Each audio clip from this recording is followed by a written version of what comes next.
खुलुमबाय रायजोफोर बयखौबो आरो दिनै 25 डिसेम्बर आङो जाय ख्रिस्ट फलोवारफोर बिथांमोननिसिमबो आंनि गोसो गोरबोनिफ्राय दिनैनि बे क्रिसमास दिनखौ नोंथांमोननिसिम आंनि गोसो गोरबोनिफ्राय गोजोननाय जासिहरबाय जाहाथे नोंथांमोननि ख्रिस्ट बार्थडेआव मोजाङै बारलाङो बेखिनिखौ बुंबाय आरो दिनैनि टपिकआनो जागोन आदै उरखाव ब्रह्मआ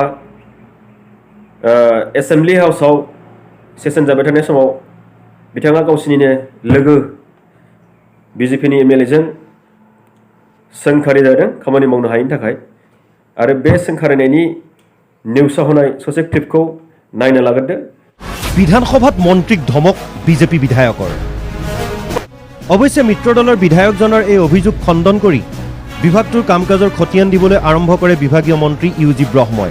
সকলৰ শিপিনীসকলৰ দক্ষতা বৃদ্ধিৰ ক্ষেত্ৰত এতিয়া আমি 102টা ট্ৰেইনিং চেণ্টাৰ অসমত আছে। অহা জানুৱাৰী মাহৰ প্ৰথম সপ্তাহৰ পৰাই গোটেই ৰাজ্যত একেদিনাই আনুষ্ঠানিকভাৱে আমি গামোচা আৰু আৰণাই ডুমেৰ পাজৰ কিনাটো আৰম্ভ কৰিম। এটা সময়ত মন্ত্ৰীৰ উত্তৰ শুনি ধৈৰ্যৰ বান্ধ ছিঙে বিজেপি বিধায়ক অমিয় কুমাৰ ভূঞাৰ। লগে লগে থিয় হৈ এক প্ৰকাৰ মন্ত্ৰীক ধমকৰ সুৰতে বিধায়কজনৰ অভিযোগ বিধানসভাত সকলো ভুল তথ্য দিছে মন্ত্ৰীয়ে। মন্ত্ৰী মহোদয় বক্তৃতা দি আছে। মই যদি সুধো আপুনি অসমৰ ৰেচম শিল্প আৰু অসমৰ শিপিনীসকলক উজ্জীৱিত কৰিবৰ বাবে আপুনি কি আঁচনি ৰূপায়ণ কৰি আছে? লাষ্ট 2 yearsত কি কৰিলে?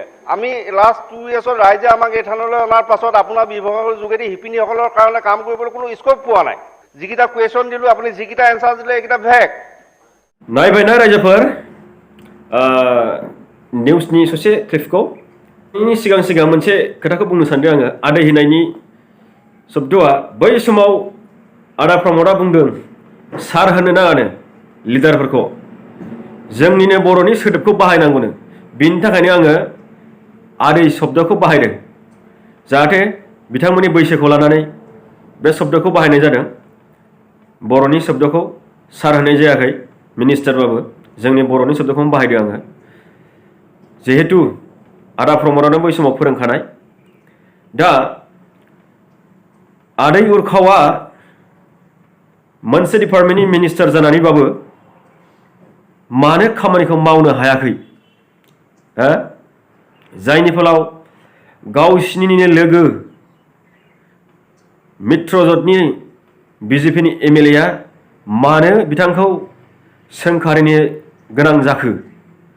ना बिथाङा गमामायैनो गावनि डिपार्टमेन्टनि खामानिखौ मावनो हामाराखै नामा?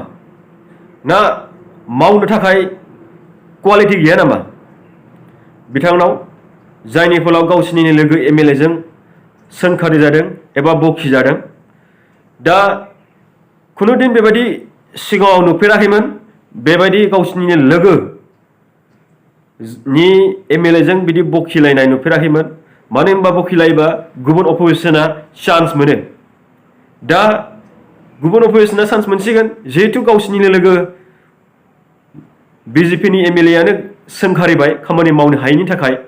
दा जुदि खामानिखौ मावनो हामाराखैबा आदै उरखाव ब्रह्म मिनिस्टारा आसामनि मिनिस्टारा मावनो हामाराखैबा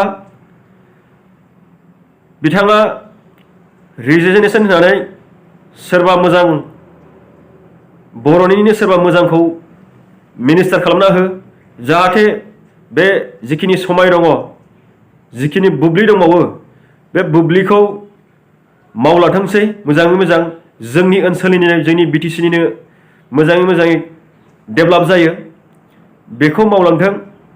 नोंथाङा जुदि मावनो रोङासैबा क्वालिटिबो गैलाबा मावनोबा नोंथांनिनो लोगो MLA जों बखिजाबायबा माथो होनबावनो बिदिबालाय? दा बिनिखायनो बिजेपिआ मालाय नोंथांमोननि माखासेखौ नुनानै गदाय लानो लुबैयो जानो हागौ। नोंथांमोनहा बै समाव जर जबस्ति खारसनहैनानै गभर्नमेन्ट दाबायब्रा दा नोंथांमोननि आखल आखुखौ मोनदांनानै दिनैनि दिनाव गनाय लानो लुबैयो जानो हागौ। बेनिखायनो नोंथांमोननि लोगो MLA आनो दिनै नोंथांमोनखौ बखिदों। बखिनोबा हयथ'बा मालाय अपोजिसनासो बखिगौमोन। दा निस्सय नोंसिनि लोगो माबायानो बखिना होबाय। दा बिराद चान्स जाबाय नोंथांमोनखौ बखिनो थाखाय। नोंथांमोना जेबो खामानि मावनो हामारासै। नोंथाङा रिजाइनेसन होनानै दलद थादो आदै, रावजोंबो बखिजानाय नङा। दा ओरैनोथ' जोंनि BTC ओनसोलावबो जे BTC सरकार बिथांमोनाबो खुनु खामानिखौनो मावनो हायासै। मोनफ्रोमबो डिपार्टमेन्टआवनो गासिबो केलेंकारिसो मोनफा मोनफा जाबोगासिनो दङ। दा मोनफ्रोमबो डिपार्टमेन्टआव खामानि मावनो हायासै। बे थाबाय थानाय सोरखार थायोब्ला खुनु दिन जबबो होनो हानाय नङा। दिनैसिम सेन्ट्रेल सिलेक्सन बर्डबो दानो हायाखै बिसोरो। खुनु दिन मोनसेबो साख्रि सोनो हायाखै जोंनि BTC ओनसोलनि रायजो राजाफोरखौ। दा बिथांमोनहा खोथाल' होयो, खोथाल' बुङो, मिडियाफ्राव ससियेल मिडियाफ्राव खोथाल' खोब बुंनो गोरों। खुनु मोगथाङाव बिसोरनि खामानिया सार्कुलेट जाया एबा जेबो नुवाखै रायजो राजाफ्रा। बिनि थाखायनो बिथांमोनाबो गावसोर मावनो बाबायबा एबा मावनो थाखाय क्वालिटि गैलाबा बिथांमोना रिजाइनेसन होनानै गुबुन सोरखौबा गभर्नमेन्ट सालायहैनो थिनदो। दा बेखिनि बाथ्राखौ बुंनानै आं दिनैनि बे सुंद' बिबुंथिखौ बाहायनो दोनथ'बाय।